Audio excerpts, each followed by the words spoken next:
Hello বন্ধুরা, আজকে নিয়ে চলে এসেছি চিকেন। আজকে আমার খুব চিকেন খেতে ইচ্ছা করছিল, তাই চলো দেখে নেওয়া যাক কীভাবে রান্না করি। এই হচ্ছে চিকেন, এটা এখন আমি ম্যারিনেট করব। তো চলো কি কি মশলা দিই দেখা যাক। এই হচ্ছে চিকেন, তাতে আমি একটু দেব হলুদ গুঁড়ো,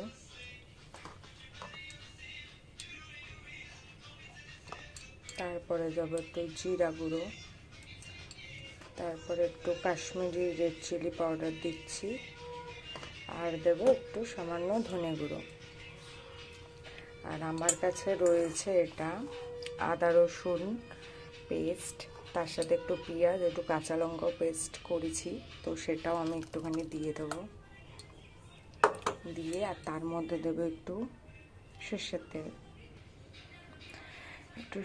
তেল, দেবো। দিয়ে এটাকে আমি ভালো করে মাখিয়ে নেব। নুনটা আমি এখন দিচ্ছি না, নুনটা যখন আমি মাংসটা কষবো তখন আমি নুনটা ব্যবহার করব।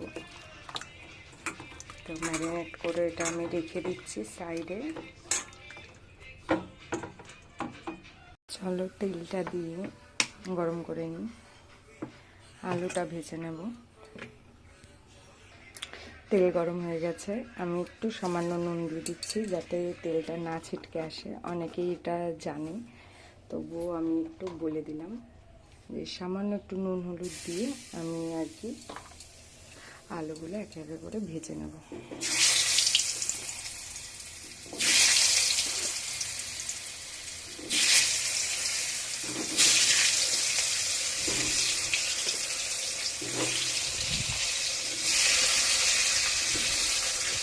লাল করে ভাজা হয়ে গেছে, এবার আমি আলুগুলো তুলে নেব এক এক করে। আর একটু সামান্য ভাজা হোক, তারপরে তুলব।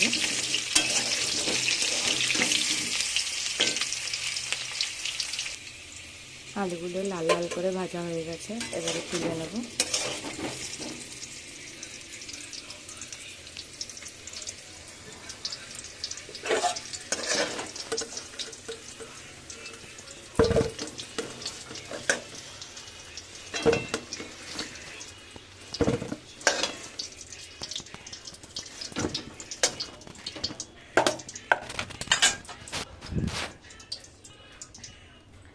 এর মধ্যে এবারে গোটা গরম মশলা কিছু দিয়ে দেবো। দিয়ে দিচ্ছি গোটা জিরে, তারপরে দেবো কিছু গোটা গরম মশলা, দুটো তেজপাতা,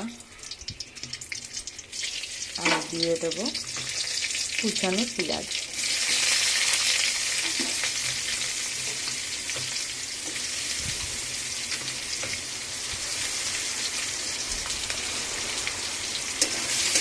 ভালো করে নেড়ে চেড়ে একটু লাল লাল করে ভেজে নেবো পেঁয়াজগুলো।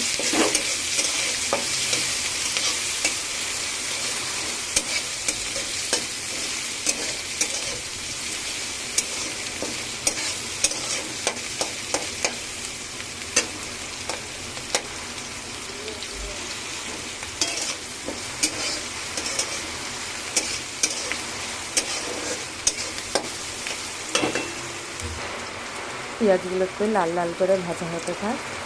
এখন বন্ধুরা বাইরে বৃষ্টি হচ্ছে, কি সুন্দর।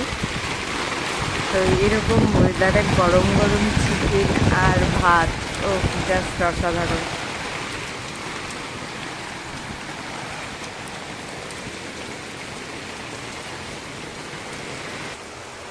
দেখো বন্ধুরা, আবার চলে এসেছি রান্নার সাথে। তো পেঁয়াজগুলো আমার এদিকে লাল লাল করে ভাজা হয়ে গেছে, এবারে দিয়ে দেবো সেই বাটা মশলাটা।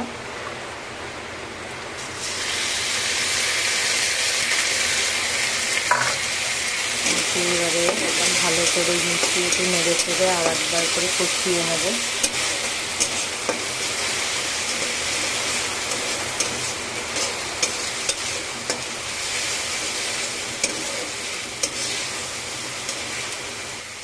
এবারে একে একে করে মশলাগুলো দিয়ে দেবো।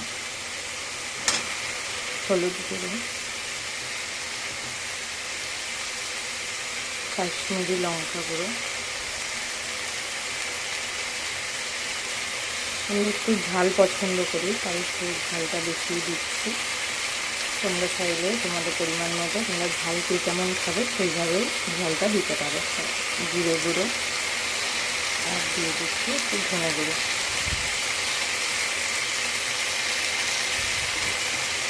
দিয়ে মশলাগুলো ভালো করে মিশিয়ে নেব।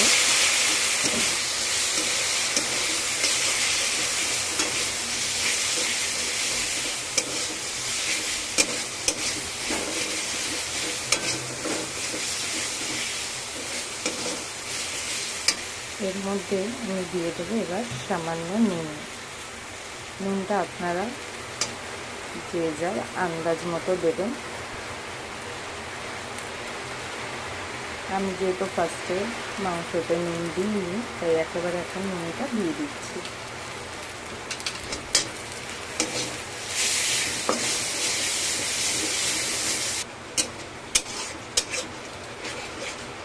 দেখুন কষাতে কষাতে মশলা থেকে তেল ছেড়ে দিয়েছে। এবারে আমি সেই ম্যারিনেট করা মাংসটা দিয়ে দেবো।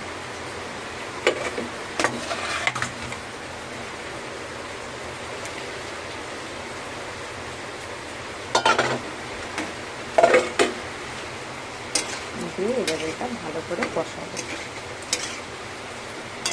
পর্যায়ে ঢাকা দিয়ে দেবো যাতে আস্তে আস্তে মশলাটা কষুক। এবার ঢাকনাটা আমরা খুলে দেখবো সেরকম পর্যায়ে আছে। সেখান থেকে জল ছেড়ে দিয়েছে। দিয়ে দেবো কতটা মাংস কষেছে দেখুন। মাংসের কালারটা দেখুন।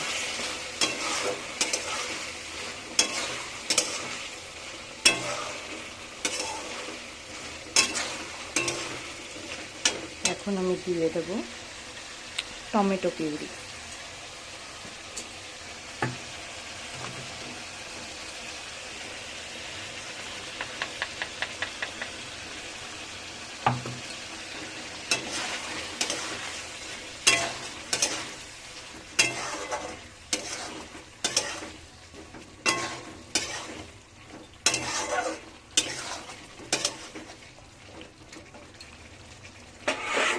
আর তার সাথে ভেজে রাখা আলুগুলো দিয়ে দেবো। দিয়ে একটু ভালো করে নেড়ে ছেড়ে নেব।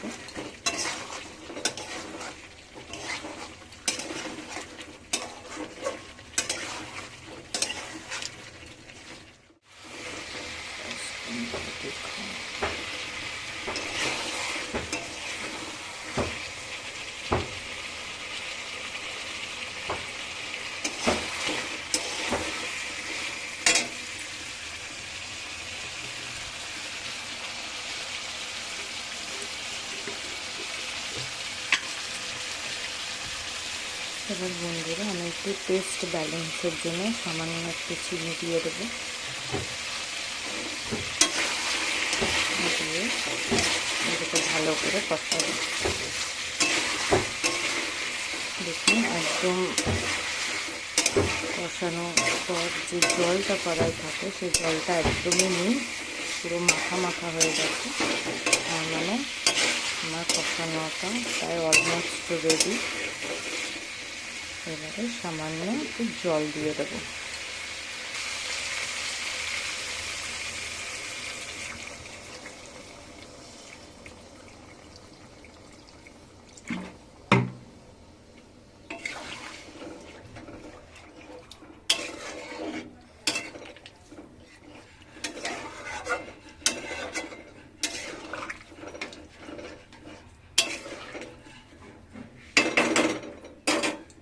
এটাকে ফুটতে দেবো কিছুক্ষণের জন্য।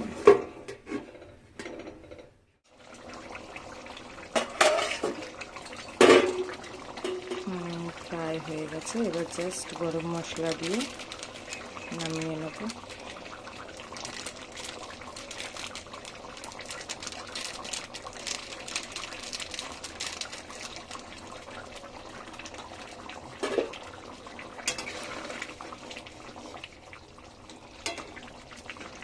আমি এরকম একটু ঝোল ঝোল রাখবো আজকে।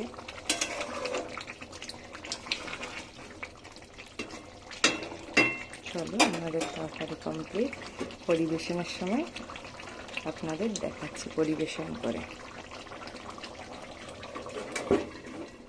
এই আমাদের রেডি মাংসের ঝোল আর গরম গরম ভাত, আর বাড়িতে তৈরি হয়েছিল কচু ভাতে। তো কারা কারা কচু ভাতে খেতে পছন্দ করো অবশ্যই কমেন্ট বক্সে জানিও। তো রান্নাটা অবশ্যই আপনারা বাড়িতে একবার করে ট্রাই করে দেখবেন এবং কেমন লাগলো সেটা আমাকে কমেন্ট সেকশনে কমেন্ট করে জানাবেন। আর রান্নাটা যদি ভালো লেগে থাকে তাহলে অবশ্যই আমার চ্যানেলটা সাবস্ক্রাইব করে দেবেন।